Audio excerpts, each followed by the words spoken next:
keen-eyed viewers might notice that the topics down at the bottom have gotten increasingly more fried. Why? Well, nobody could really say for certain, but some could say that it's due to the fact that splits have been on the menu pretty much the whole entire day. Yeah, it's been a lot of splits for the past couple days. Kind of as we expected, right? The whole race is always going to start with a few of those, but we Yeah. have started to now see a few mythic bosses go down. Fat Shark, yes, most notably, have gone in and taken out Forgotten Experiments world first. We've actually just had a world second come in as well, BDG taking it down after. So Fat Shark, yes, took it down in 12 pulls and BDG in 9. Yeah. So I mean, if you look at the Warcraft Logs time capsule for the past 24 hours, yeah, you now see that BDG and Fat Shark Yes are occupying that number 1 and number 2 slot. Very impressive that FSY was able to kill off the Forgotten Experiments as fast as they did. Apparently, they only did 3 splits as well. So this is a guild that historically, I would say, punches a bit above where they are in regards to time rated. They're typically known as like an evening rating guild, and they do quite well. Yeah, and they are absolutely looking great here. This is the first tier they've streamed as well. FSY historically hasn't streamed, so very cool to see that from them. Looking at the item level they're at as well, they're at 428.3 in their current comp that's pulling Rashok, BDG at 427, so somehow FSY's 3 splits more geared than BDG's however many. I mean, it could be due to upgrades. It could be due to a lot of different things. I mean, so I think that one of the most important things we're going to talk about here is gear upgrading, crafting, and I think that's going to tie into this next topic, which is Liquid behind expectations. I titled it this. It's a bit clickbaity. Ultimately, where Liquid are at this current moment in time, whenever we're recording this, they started off the day and they did about 5 hours of Mythic Plus, and now they have most recently started their Heroic Sarkareth splits. And Heroic Sarkareth is probably a boss. It's going to take you a little bit, but you were able to do it with helpers, but it's going to cost you a lot of time. But the yeah, can you look at the raid rate? Like, how many helpers are they playing with in this run? Do you have any kind of rough idea? It looks like they. I mean, I see a couple of helpers here. It's probably like 5, if I had to guess. Okay, so that's kind of like the most you could do in Razageth as well, right? But pretty much you have to play with almost all raiders. Yeah, this is mostly raiders. Like a lot of these people that you see on their raid frames are by and large raiders. But yeah, so let's talk about like what they did. We kind of expected yesterday that they were going to finish their Sarkareth splits either last night or super early today, and then be in Mythic about the time that we recorded this. That's not the case. I mean, if you look back at this JPC VOD, he spent the first 5 hours in Mythic Plus. What do you think that reason even could be? I mean, Mythic Plus gear is really good, right? He was probably focusing on farming certain items like weapons, right? Mm-hmm. Trinkets, those sorts of things. And if you think about M Plus this tier, it effectively is dropping 441s if you have the upgrade mats available, which they do, especially if they have gotten off pieces in the same slots or whatever from raid. So it's kind of like M Plus is dropping, 10 eye levels higher than it did in previous tiers, and it was already worth doing in previous tiers, right? Yeah.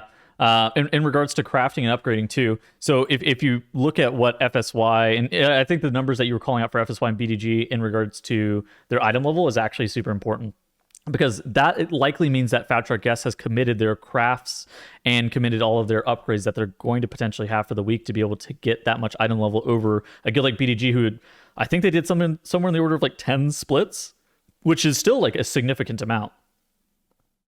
But yeah, like you said, maybe they're waiting to commit some of those crafts, some of those upgrade crests. And I think that's definitely going to be an interesting thing as we start reaching like gear checks, is that guilds will start. They have some item level that's like in the bank, not yet committed. So I guess in regards to what we were speculating on yesterday, Liquid might be behind expectations. But if they're looking at this as potentially like even a 1 week clear, like if this is like a 1 reset tier, what they are doing right now makes a lot of sense for then to really, really optimize and get as much loot as possible. Because we've seen kind of a couple of times where Liquid will do things that are slightly suboptimal compared to Echo in the gearing process to get into Mythic or just get out of splits a little bit faster.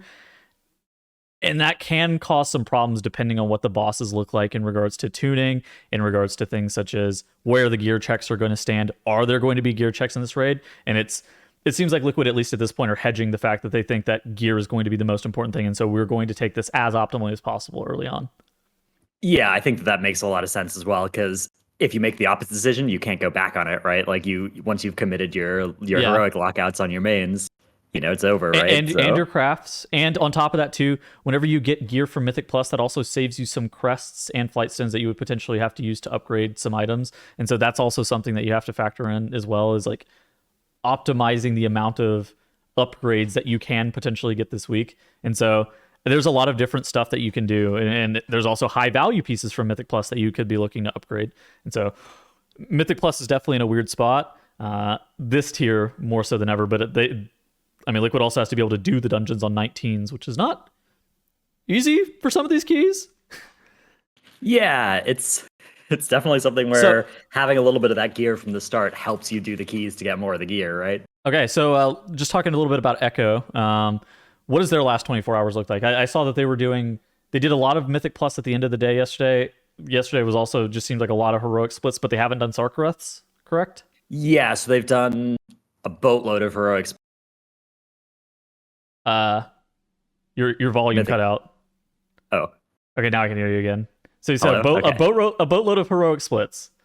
Yeah, bunch of heroic splits, normal Sarkareths, Okay. Mythic Plus. Mythic Plus was kind of what they ended the day with. They've only done a couple hours of that, I think, but something that yeah, tomorrow I think we might see more of them. I heard that their normal Sarkareths got ridiculously good RNG in regards to what was dropping. I was asleep, but it sounds like them. It was alleged that there was like okay, so the first four splits there were like 5 weapons and 5 trinkets or something like that. That is wild. Yeah, there's some good items there. How about cloaks? What do you think about the cloak? Do you think we're going to see people equipping that thing during World First Prog? Are you a warlock? No. Well, I think warlocks will equip it. Okay. So the deal with the cloak is that it doesn't have stamina on it, and it reduces the stats of like nearby players. The no stam thing could potentially start to see some issues. I think that these guilds are, and I mean it's kind of proven true time and time again that they kind of go for damage, where they believe that damage is king, and having a little bit more item level, a little bit more DPS is always going to bring you over the finish line. And so I think that even if they don't have stamina on it, they're going to wear it anyways and be like, you figure out a way to make this work as opposed to anything else. Yeah, exactly. Like we can find a way to live, right? Yeah. But we can't find a way to get this extra damage this reset otherwise. Mm-hmm. I mean, it's gonna be really interesting, I think, to see what the rest of the reset ends up looking like. Hopefully, we end up getting out of splits soon. I think with Liquid on heroic Sarkareth and finishing those up soon-ish, ideally, I think that means the end is in sight. But I could also see them then after heroic Sarkareth, then they are doing a little bit more Mythic Plus before making decisions on to what to craft. I think that both are like pretty likely at this point. Yeah, I agree. And then do you think similar? You think Echo is going to follow a similar trajectory? It's kind of I what I'm think expecting. probably we'll see them entering Mythic, Liquid a little bit ahead of Echo, probably as usual. But it'll be interesting to see how much, right? How quick those splits were done. I think Echo. I'm not 100% sure, but I think Echo have done more splits as well, which is also kind of a common theme I'm in these races. depending on how fast Rashok goes down for BDG as well. Like if it, like how long it takes them, how many attempts they put onto Rashok. I think we could actually learn a lot because if BDG or potentially even Fat Shark, yes, but I think that BDG is the one that's more likely at this point in time, given that they're going to raid for probably like 6 more hours at time of recording this. If BDG is able to down Rashok in 10, 15 pulls even, that really kind of opens up like questions as to what the remainder of the race is going to look like and what the remainder of this raid is going to look like. And maybe you're looking even smarter with your prediction of sub 100 pulls, your hot take of sub 100 pulls for the whole entire remainder of the raid except for Sarkareth. Yeah, Rashok is definitely a huge question mark, and I suspect our video tomorrow is going to be a lot of discussion of that boss, unless it does fall over really quick. Yeah, I mean, I I thought that there was a chance that we were going to talk about Forgotten Experiments a little bit more, but ultimately Forgotten Experiments was just one that once you have the minimum amount of like item level or gear or committed upgrades to this boss or tier sets, that kind of thing, the boss then just does kind of flop a little bit. Yeah, I suspect that's going to be the experience for like a lot of the guilds that have been struggling on it in these first few days. Once they do get some more M plus gear and commit Yeah. some upgrades, we'll probably be like, It, oh, second, like Taros, right? Like Taros felt hard the first couple days, Mhm. but it ended up being quite easy afterwards. Yeah, I think that I mean, BDG is in a better position than they historically have been. I think. I don't hate that they've actually started doing Mythic Prog as early as they have. I think it makes sense for them. They've done a lot of splits. It's not like they're foregoing splits. Yeah, I'm excited to see this as well. Hopefully they'll be able to get deep into the raid, kind of like they used to back in like BFA and Legion, right, in the early days. Yeah, force people to try to play catch up. That would be cool. Yeah, exactly. All right. I think that's going to be it for us today. Hopefully tomorrow we have a lot of Mythic to talk about. Hopefully both Europe and NA catch up with one another. And if it's not, then we're going to really start. Yeah. There's going to be some real stretch topics here. We can talk about some comps and stuff. That can be a thing for tomorrow. So don't do it now. Don't save it. Hold on. We might need that. We might need it. Before we go, I saw a question on our last YouTube video. Can you explain splits to those who don't know?